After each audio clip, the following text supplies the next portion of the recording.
What's up, you guys? It's your girl Ariel, and I'm coming at you today with this tutorial on this keto. Yes, I did. You see pizza, and I did just say keto. Keto. This pizza reminded me of Buddy's, and that's like my favorite. So if you want to know how to make this pizza, just stick around. All right, you guys. So you're gonna need baking powder, xantham gum, 2 eggs, almond flour, marinara sauce. Now this is close to Rouse. This is actually a little less carbs than Rouse. This only has 4 net carbs. Yes, 4 net carbs per half cup. Some mozzarella cheese. I use turkey pepperoni. It tastes so good. Some cheese, mozzarella and Asiago cheese because it just gives it a really good flavor.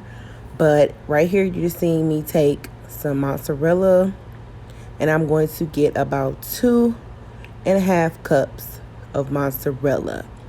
Now, I will say this pizza does come with a lot of cheese, but you eat it in moderation. And you guys know, while on keto, you know that fat is very important, especially in the beginning stages of keto, because that helps get you guys into ketosis, and it keeps you in ketosis because you want to make sure that you're burning fat. Not with carbs, but you want to burn fat. All right, so then you're going to zap that in for 30 seconds.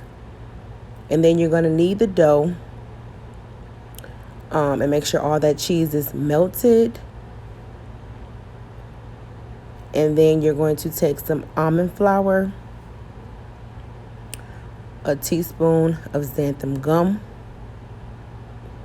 2 teaspoons of baking powder,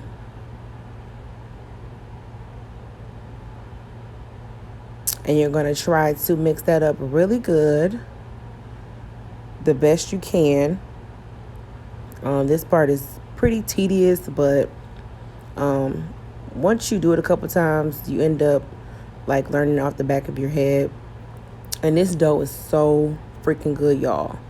And then you're going to take 2 eggs.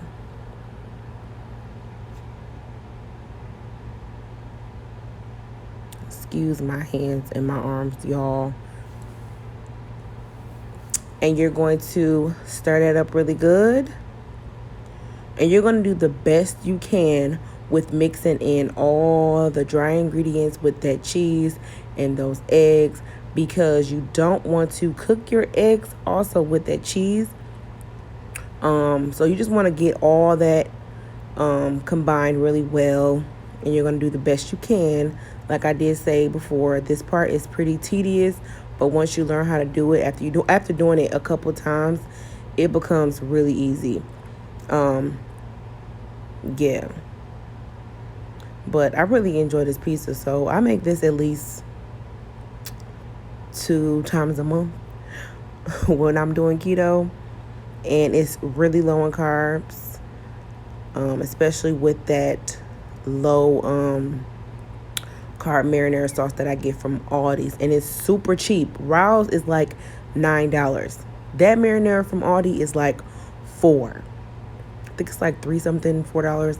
I'm not sure, but it's cheap. It's very inexpensive. And then you're going to zap this in after you're done mixing it. And then this is what it looks like when you zap it for 30 more seconds.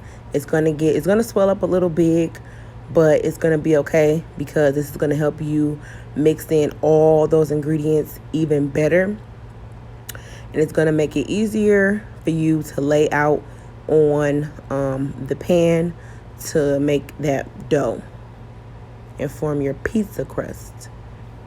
Yeah, so this part is much easier than when you're first putting in those dry ingredients and those eggs and trying to mix it all together. Once you re-microwave it for 30 more seconds, it becomes so much easier to combine all those ingredients. I'm telling y'all, this is just really, it's a really easy pizza crust. And then that's me taking that dough and spreading it on parchment paper. Let me tell y'all something. When I first tried doing this pizza, it was a disaster. Yes, a complete disaster.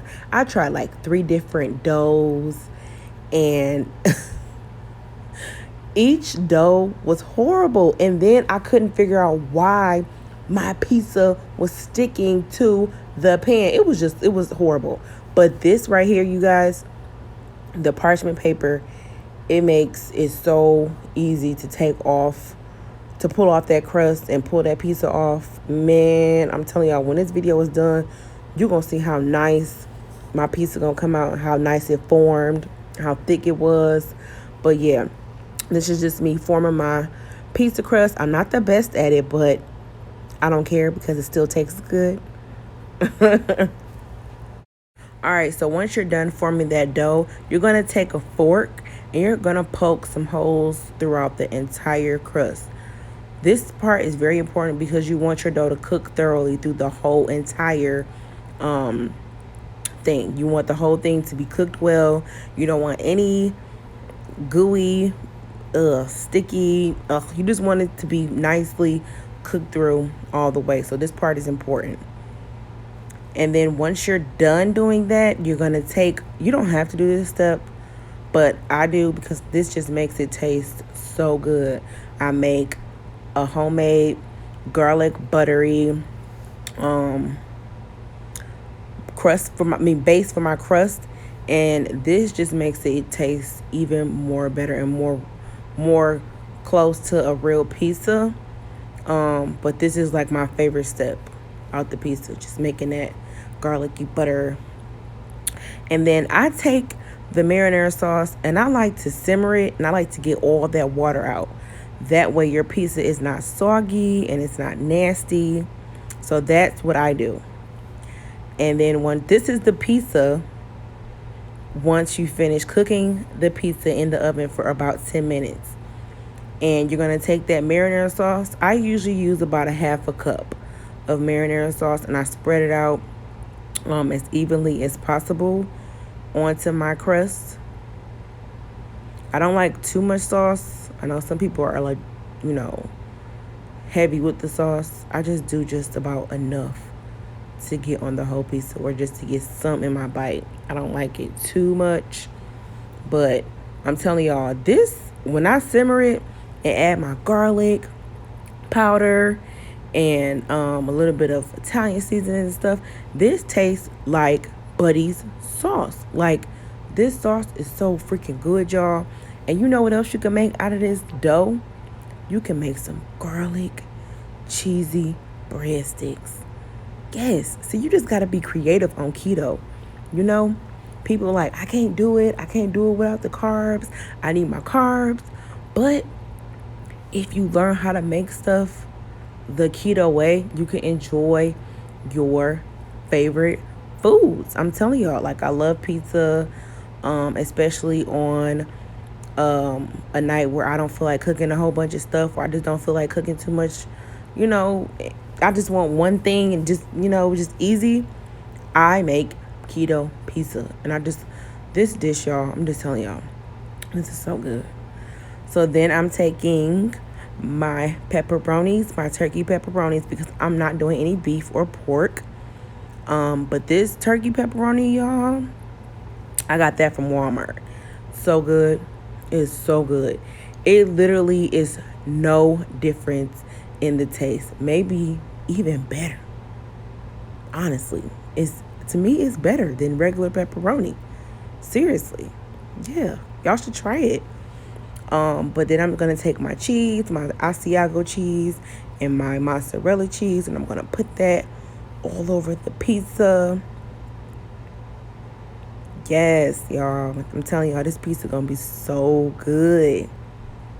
And then once you're done doing that, you're going to bake your pizza for about 10 to 12 minutes.